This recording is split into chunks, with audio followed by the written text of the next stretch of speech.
Ladies and gentlemen, welcome back to the Chennai Chess Olympiad 2022. It's round number 9 and things are heating up as the top place spots in both divisions of the open section and the women's section are battling it out to see who actually rightfully deserves to hang on to first place moving into the last two rounds.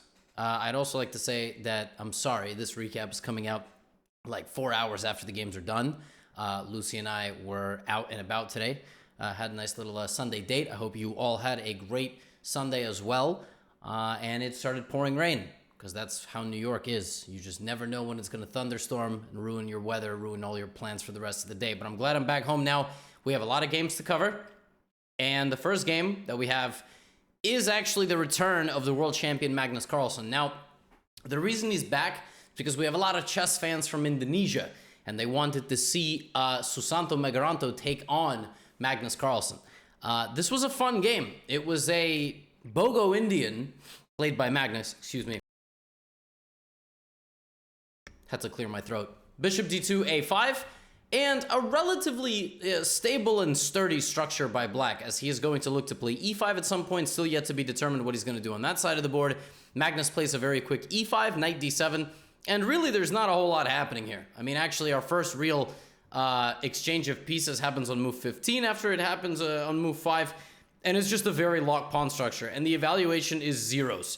It really is. It's yet to be seen what's kind of next, right? We have b4, looking to expand a little bit on the queen side. In a perfect world, white gets something that looks like this, where black is positionally completely lost. Is Magnus going to do that? No. But, you know, open b-file, queenside pressure, that's going to look quite nice. But that doesn't happen. Knight d2, rook e8, right? Rook a8, obviously. And, you know, Magnus is just not allowing that c5 break to happen. In most closed positions, it's quite nice to have two knights, not, you know, a bishop. But this is the position after 20 moves. I mean, Susanto's done a great job, right? He's kind of got control of the only open file here. Like, queen's coming in maybe at some point. Black can't really do a whole lot. So, seems like he's holding. So, Magnus might have to take a little bit of risk, right? And he plays the move h4.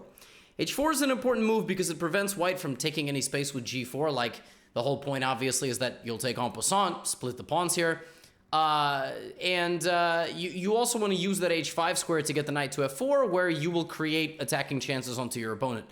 If white plays the move knight f3, black is going to go knight h7. Nobody's really able to get to this pawn. Again, this pawn trade is not good for white. It's just not a good pawn trade. Right, bishop b2, king g7. How is Magnus going to possibly create play here, right? I mean, okay, knight g5, but queen e3. Now, Susanto here could have played bishop c2. I don't really understand why he didn't. I guess he did not like knight h5. Right now, Magnus is in no position to play knight h5 because Susanto will immediately just destroy his pawns, and that's it. I mean, they just queen e3, queen f3, and white is forever better. Knight f1 here and here, very bad position. But I guess Susanto did not want to play the bishop there because he didn't like this. So instead of that, he attacked the knight and gave up the a-file. What he probably was completely not expecting here was the move queen a8, just giving up the knight. Now, when he gave up the a-file, I mean, I'm sure he foresaw this happening in the future, but immediately? Uh-oh. The second that white made a slight inaccuracy, Magnus takes advantage, right? Queen here, there's queen a1, and there's actually no way to guard the bishop, and the queen gets in. The best move here for white is bishop e2, not getting pinned. So if queen a1 is played, you play bishop f1. This is very tough to play. Instead of that, Susanto plays king f1 to try to get closer. The problem with bringing the king so close is that all Magnus has to do is go back, and now the bishop no longer controls h5. And the knight goes to h5. Magnus just immediately, one tiny inaccuracy, takes advantage of his opponent's position. Now g3, and now you see the mistakes start to happen, right? They start to pile up. And this all began because after queen e3, there's queen a8. At this point, something must have switched in Susanto's brain, like, uh-oh, right? Uh-oh. And then he played this, which is still all right, but now he had to pause and maybe try to trade the queen. But the thing is, I don't know how, because Magnus is fully active. And yeah, I mean, this is from bad to worse. I told you a long time ago that pawn trade was bad news. Magnus now has two knights that are coming in, and white just has no way to do anything here, right? Queen c3, this king is hiding behind these pieces, looking for shelter. But, I mean, Magnus comes in with all his pieces here, sacrifices, but finally chases down the material and just has an extra pawn. But it's worse than an extra pawn because he has the passed e-pawn. And white just resigns. He just resigns because this queen will just walk in with e3. This king will walk in. And rather than prolong the game, Susanto just resigns. And Norway does defeat Indonesia. But close game. I mean, honestly, very, very close. Now, let's go take a look at the teams that are competing for first and second place. In the matchup between India B and Azerbaijan, Gukesh drew against Mamizyarov. So Gukesh's streak of 8 out of 8 hits the pause button. And on board 4, Azerbaijan won. Nijat Abbasov defeated Raunak Sadwani in a very long endgame. So it was up to Prague, right? And it was a Queen's Indian. It was a very solid opening. An opening that does not feature any pawn sacrifices. I mean, you know, the sides just kind of got a very balanced game. Black had an isolated pawn on d5, looking to advance it forward. White trying to blockade that pawn on the d4 square, as he's doing. And for a very long while, it was very much in the balance. Until it became quite clear that India was in trouble. And Prague decided that he was going to try to play this position as aggressively as possible and trying to bait his opponent into playing the move g5. And that's what Black did. Now, that is the best move. That is the best move. But here's the thing. Once Black begins the attack, you see here, the engine likes Black's position quite a lot, right? Right? We have this potential repetition. Okay, we have a potential repetition here as we go to the time control. Knight c3, here, here, here. If this move had occurred, was that 3, by the way? There's this. So if this move had happened, I'm not sure that Prague would have not repeated moves. That might have been a draw. But after knight 5 comes into e4, this is no longer repetition, okay? It's no longer repetition, and on his 40th move, Vasif makes an inaccuracy, and Prague is back in the game. He's trying to round up this knight, which suddenly has been sort of lost in the territory. The position that ensues in the next few moves is one of the weirdest I have ever seen in my life. All of a sudden, Prague, from the depths of a repetition and a potential loss for India B, is infiltrating on the A file. What does Vasif do? He starts to rip open the side of the board. We have ef4, g4, queen h1. What? Why are white's king and queen just in the corner of the board? Knight back to e6. In this position, all Prague had to do was take the knight and play the move h6. That move threatens a potential queen infiltration on either of these two squares, and the rook is still coming to a7 or a8. Position is apparently completely winning for white. Instead of that, Prague plays rook a8. What I think he didn't realize was how powerful the capture on d4 and the escape to g7 is. And now the knight is coming to f3. The only winning move now is rook to b8. Keep in mind the players here have about 3 minutes on the clock, 2-3 minutes. Rook b8 is the only winning move. I don't know why. I think you're trying to win this. I don't know why. All right, I really have no idea why. Instead of that, he goes here. Evaluation is now equal if and only if Vasif slides the king out to h6 to cover h6 happening. He misses it. He plays knight f3 and then king h6, and now he is losing again if the rook goes to the a7 square. And then c7, and then c6. +4. Prague also misses it. It's back to equality. We have queen e7. And here, Prague gives a check, knight back to f6, and plays a crazy move. Prague plays rook a3. He is now losing the rook on a3 for free, but he's doing it for rook takes f6. We have queen a3, rook f6, and in this position after king g7, rook b6, there's a few continuations here. h6 is one of them. Moving the rook secures the draw here, by the way. If black secures the draw with knight e1, they win the match because they're up 2-1. Instead of that, Vasif plays h6, which Stockfish actually liked. And the only move here that holds the game is rook b7. Rook b7, h6 was a move that Stockfish liked. Rook b7 has a chance to hold. Prague throws the game. Prague is now losing. The only move here, you gotta go f7 or f8. The idea is that if you run your king this way, then when I take your pawn and you play knight d2, there are no checks on the black king. The black king just cannot be attacked, right? Knight d2. However, Vasif plays king h7, which now allows all sorts of nastiness with the bishop. And after rook takes g4, it's equal, but you have to play queen b3. If you want me to explain queen b3 to you, I can't. I don't understand that move at all. And after queen to b3, it would have been equal. But d4 and a couple more moves completely throw the game back in Prague's favor. Prague simplifies and gets into a winning queen and pawn endgame, and black resigns, and India B holds the match 2-2. This is extremely important. It's extremely important because on the match between Uzbekistan and Armenia for first place, crazy stuff was going on. The match at the top was drawn. Nodirbek Abdusaturov drew, and the board 2 drew as well. And it was up to Javahir Sindarov and the board 4, Vahidov, to see what's going to happen.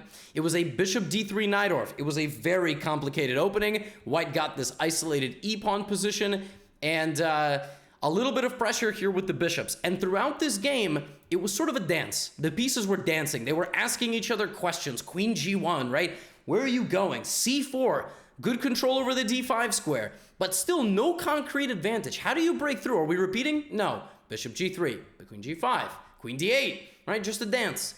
Who's gonna go where? And finally, instant replay. Knight f5. The sacrifice of a full knight.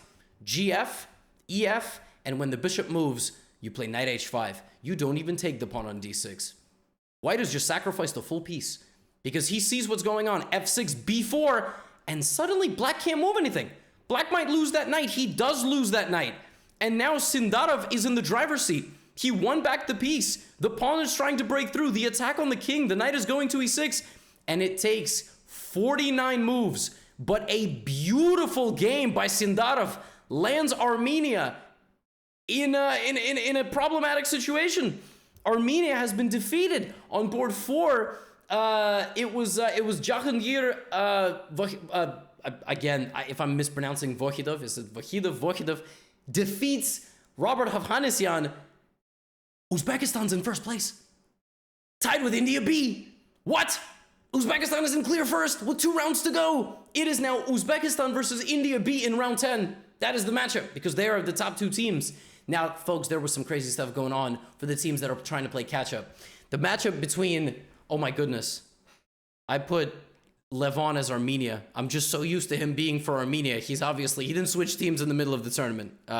He is representing the United States. The US is taking on Greece. And Levon plays into Nicholas Theodorou's King's Indian Defense. Theodorou in this event has had a monster tournament. He beat Volokitian, and in this game, they got a super imbalanced and complicated, I mean, look at this position. Just pawns exploding all over the board. Very complicated game where Aranyan took massive risk, okay? He tried to play like an absolute brilliancy, long castling, despite all his pawns kind of abandoning the king.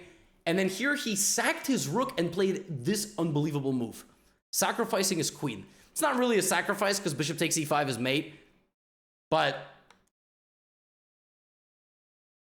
your video didn't lag. I just really needed to sip some water. I apologize. I'm a human too, you know.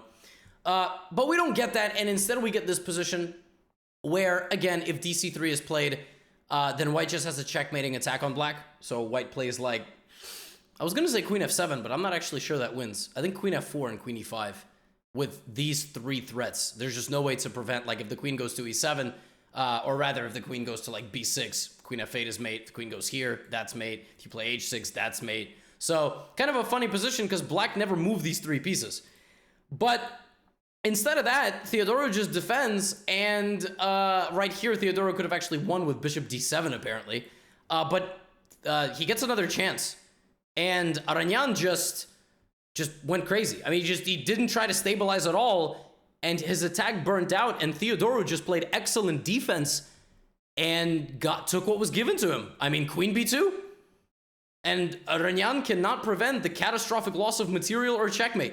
Theodorou just beat Levon Aronian. He's 2,600. And I feel a connection to Theodorou because he beat me to get the GM title in round 8 of our Charlotte tournament. So, you know, I got a little equity in his GM titles, what I'm trying to say. I'm trying to make myself feel a little bit better. Yeah, he's a really, really good player. I mean, he's incredible at Blitz. Amazing to see him have such success. The problem for the Greek team is that America fields like a lineup of the highest average rating in Olympic history. And even though Fabiano Caruana has been having a tough event, it's going to stop at some point. He plays a Sveshnikov, which I haven't seen Fabiano play a Sveshnikov in a while.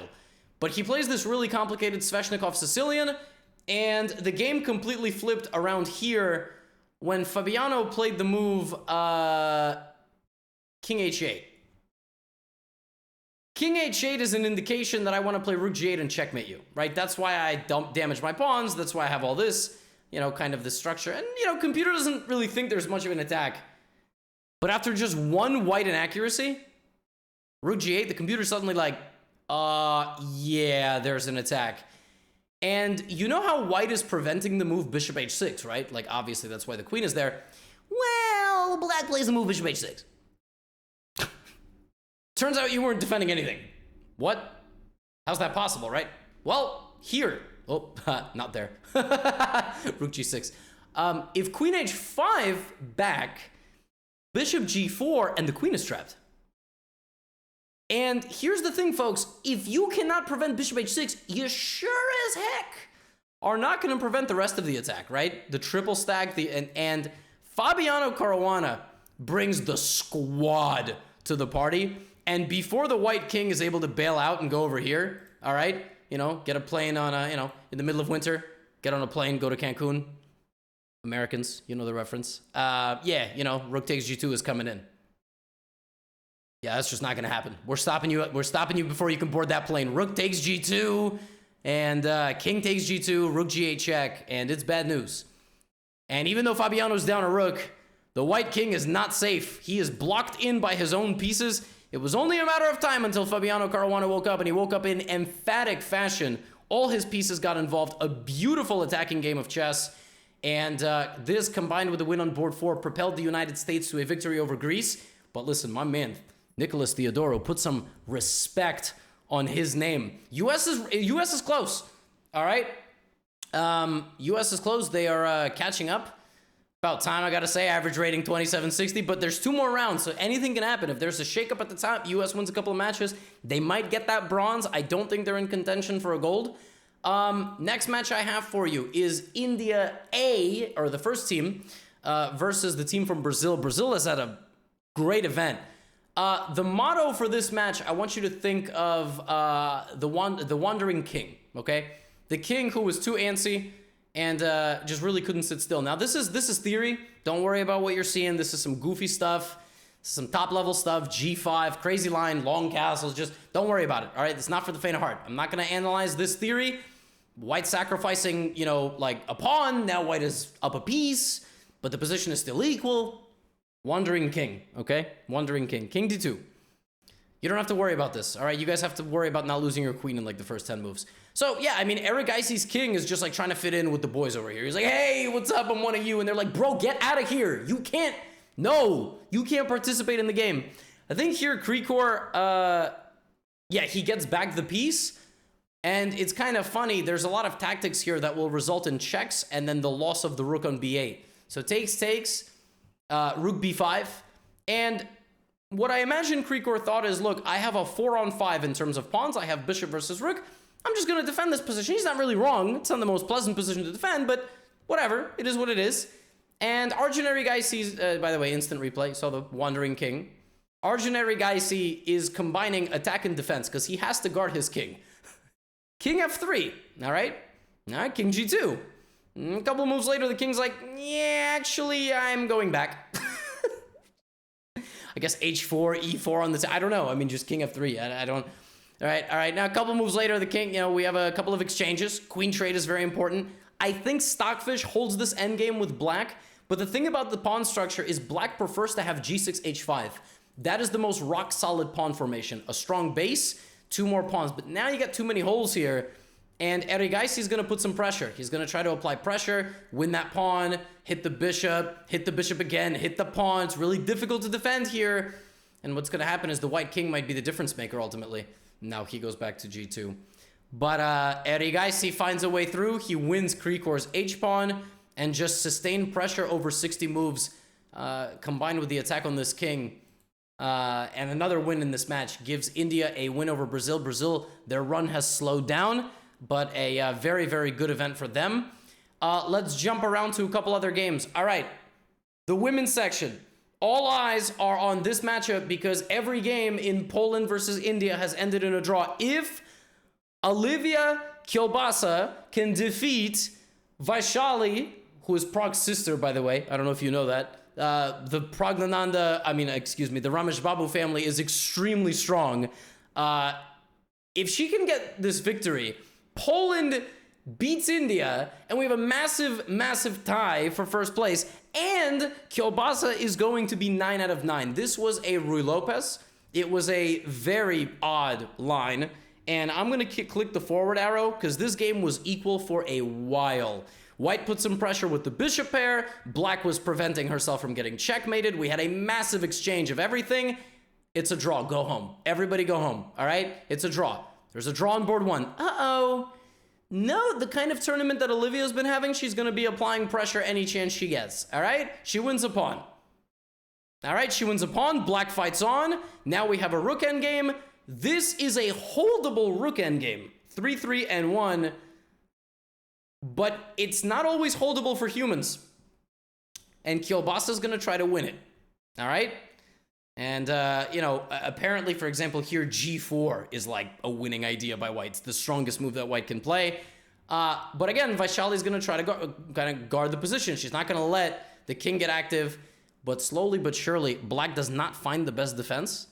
And what happens is the White king starts walking over, and you can't take because of this. So there's tactical opportunities through the position. And Olivia Kielbasa, folks, you can see that eval bar growing. I think you know where this is headed. She's about to walk her king all the way to G5. She's about to pick up another pawn. And what's going to happen is Black is just going to run out of moves here. All right? And it takes 80 moves. But she just beat Vaishali. Black resigns because rook takes or king takes. There's the rook move and the queen promotes. She just beat Vaishali. India's been knocked down. Poland is now is in first place by tie breaks. And Olivia Kielbasa's 9 out of 9. What? And one more team caught up. The matchup between Bulgaria and Kazakhstan on the women's side. The board one matchup between Nurgul Salimova and Jansaya Abdumalik. This game was a Catalan, and Black played the semi-Slav setup and got real weird with it, all right? B5. I mean, very aggressive stuff. B4 a little bit later, super hostile. B3. Take my pawn. I got the pawn on E2, and I got the B file opening up. Oh my goodness, what is going on? This is not what's supposed to happen in the Catalan. Black is not supposed to get a dream stonewall. No bad stonewall bishop either. And she's just going to continue to fire away. I mean, this is not a Catalan. This is a nightmare. B4, trying to fight back on the queen side. But H5, I mean, Jansaya won't stop. She just won't stop. She continues to try to attack. F4. She is throwing everything she can. Now, we have a queen trade. And Black now begins kind of transforming the position. All right, from an attack, we have knight d1 into a potentially winning endgame. 4 pawns each, very imbalanced middle endgame kind of situation. Knight h2, if you play rook h2, rook takes a4 comes in, right? So Black is now up 2 pawns, but has some weaknesses. And White has 2 very powerful bishops. Problem? Black is still up 2 pawns. And Jansaya, it really felt like used all her pieces in this game. I mean, all her pieces got to move, with the exception of the g-pawn, but nobody cares about the g-pawn. I'm sure when the g-pawn starts moving, you know, the game is going to be completely won for Black. And that g-pawn still hasn't moved yet, but I promise it will. It's got to move, right? G-pawn? You gonna get involved? G-pawn? Hello? No.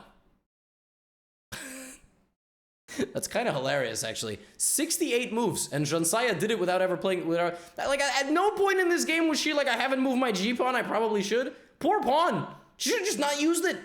Should have played the game with no G-pawn. Just remove it from the board. That's crazy. I've never seen something like that. It's just an endgame, but pawn just never moved. Great game by her. I mean, really, what a violent and provocative way of playing against the Catalan. I mean, she played like A5, B5. She sacrificed the B pawn and then took and then got this stonewall set up. Very interesting play. And Kazakhstan just beat Bulgaria. It's a four-way tie. Poland, India, Georgia, Kazakhstan with 2 rounds to go. And Olivia Kilbasa's on 9 out of 9.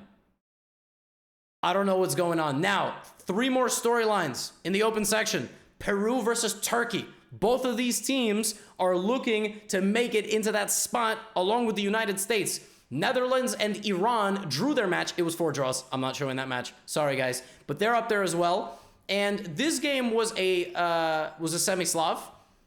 Relatively normal stuff. B5, bishop B7. I mean, all been played before. C5 is an interesting move. And here, Christian Cruz plays bishop B5 and loses the pawn structure on the king side, right? But his idea must have been to play like king h1 and so on. He plays f4, knight f6 by black. Very provocative play here, and he trades the rooks, okay?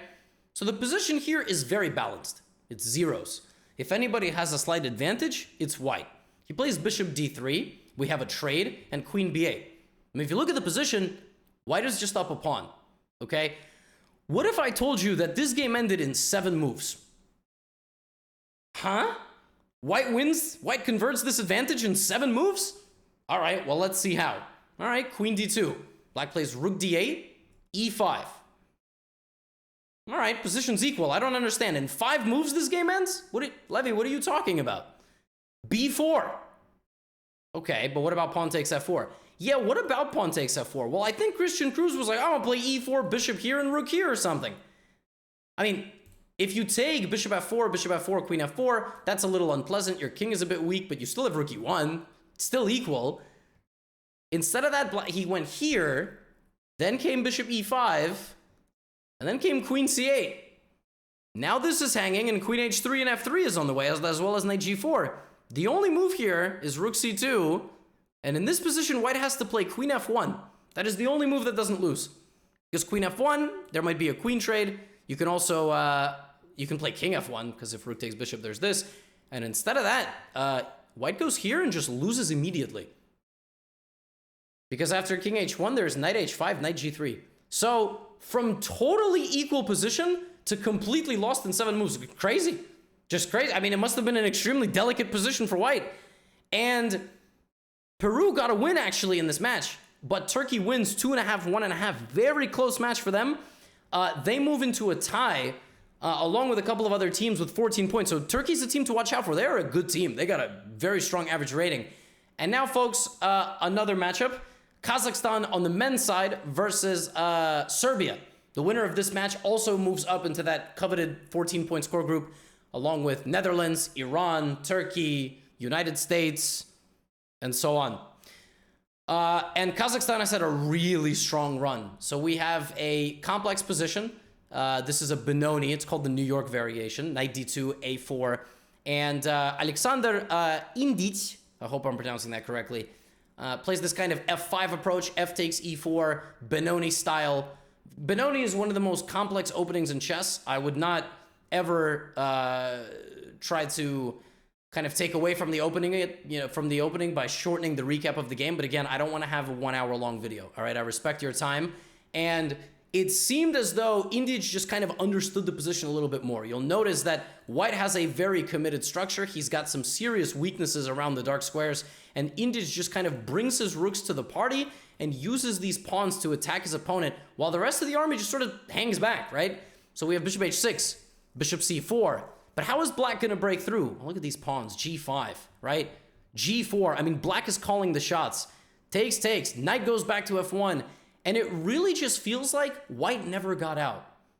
You ever base camped in a video game? You know, like when you know the spawn point of the enemy team, and you know that when they come out, you just shoot them, boom, done. That's kind of what's going on in this game. Like, white just cannot get out. Look at his pieces. Indic plays a beautiful game, attacking from all sides of the board, the middle, the king side. Look at this bishop on the queen side. And Rinat Jumabayev succumbs to the pressure of the heavy pieces. He defends actually quite well. His d-pawn moves forward, and I mean, again, he's a 2600 rated player. It takes a monumental effort to beat these players, but Indic is also 2600. He converts the game into a winning rook endgame versus bishop. He checks a couple of times. He goes to win himself a pawn, and there's just nothing that can be done here, as it takes 60 moves. But the story of Kazakhstan, unfortunately, has to come to an end. Their team is really strong. I mean, they have Kashgalayev, they have Jumabayev, and they have Aristanbek Urazayev, and they have Alisher Suleimanov. But unfortunately, the run is probably over, and Serbia now moves into that situation where they are also tied with 14 points. And ladies and gentlemen, I would like to introduce you to our final game of today's recap. Thank you so much if you made it this far. Let's talk about the notorious Conor Murphy of Ireland, all right? He has a whopping 6.5 out of 7, okay? He is on a pace for a GM norm, and he has played almost all his games with white. Let's see him demonstrate a little bit of his opening preparation against Lorenzo Lodici. I saw your comments. I was calling him Lodici, but that's wrong. You told me to call him Lodici, so there you go. Rook e8. And Conor Murphy has a nice, beautiful position. This is like the 10 golden moves we teach the beginners. Rooks connected, everything like that, right? But how is Conor going to win this game? Well, he creates a trade, and we get a trade of dark squared bishops. He's going to try to poke and prod at his opponent's queen side, all right? A3, B4. He expands on that side of the board, brings the knight back, and you see here, Lorenzo plays G5. He's like, let's go. Let's go. You're going to lose this game. You're going to lose this game, all right? You're not winning. Your run is over. Rook A1. Queen E7. Rook A... Oh, and Conor's like, not so fast. You're not going to attack me. I'm going to attack... Draw? You want to draw? Conor Murphy says... Declined. Conor Murphy, all he had to do was play the move Rook A7. This was a draw. This was a draw. Clinch your GM norm, brother. He says, no, I'm good. Rook E8. I got another rook. I'm going back there with my rook. I mean, why not? White is slightly better. Queen A8. Now, these are the last 5 moves of the time control. Anything can happen here. Conor plays C5. Oh my. If you take this, knight B5 and queen E5. But what happens if you don't take? Rook D1. I'm going to continue to apply pressure. Knight B5. Now I'm threatening to take. Oh my goodness, your rook. Your rook is stuck in the center of the board. Knight E4, CD6, Rook B5. And Conor just cold-blooded. Knight takes E4. 40th move of the game. Black doesn't even make it to the time control. Conor Murphy wins the final tactical skirmish against his strong Italian GM opponent who has had a wonderful event. Italy beats Ireland, but Conor Murphy is 7.5 out of 8. What? Folks, it might be too early to say this, but that man might be the greatest chess player in the history of Ireland. That man is going to be a GM. And that man might be the best chess player in the history of Ireland. I don't mean to exaggerate too early, but Conor Murphy, you have the blessing of the Gotham community. Make us proud, brother. Win a couple more games. Just incredible stuff, honestly. What can I possibly say? I will see you for round number 10 as we watch India B fight versus Uzbekistan. Matchup of youngsters, Gukesh versus Nodirbek. Oh, I'm pumped. Are you pumped? I'm pumped. I'll see you tomorrow. Get out of here.